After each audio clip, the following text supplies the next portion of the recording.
నమస్తే అండి. ఇవాళ మనం ఈ రీల్‌లో శాకంబరి అవతారంగా అమ్మవారిని ఎందుకు అలంకరిస్తారో తెలుసుకుందాం రండి.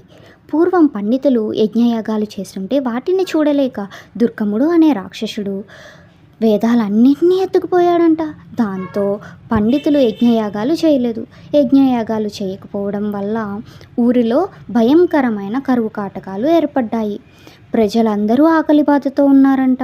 అప్పుడు మన జగన్మాత ఈ ప్రజల కష్టాలు తీర్చడానికి ఆషాఢమాసంలో వచ్చే పౌర్ణమి రోజు దుర్గముడు అనే రాక్షసుణ్ణి సంహరించి ఆ వేదాలన్నిటినీ తీసుకొచ్చి పండితులకు ఇచ్చారంట.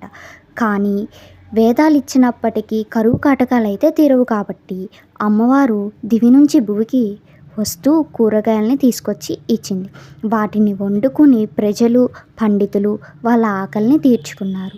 దాంతో అప్పటి నుంచి ప్రజలందరూ ప్రతి ఆషాఢ మాసంలో తాము కొలిచే అమ్మవార్లందరినీ కూడా కూరగాయలతో అలంకరించి పూజించి ఆ అలంకరించిన కూరగాయలని మనం వండుకొని తినడం వల్ల మనం ఆరోగ్యంగా ఉంటామనే నమ్మకం ఉంది.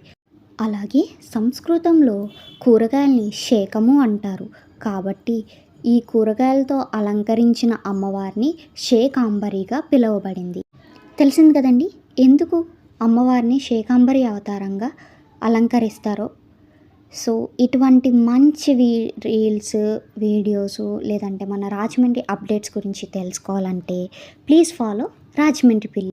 అయితే మరి ఈ రీల్ మీకు నచ్చినట్టయితే ఫాలో చేయండి, షేర్ చేయండి, కామెంట్ చేయండి.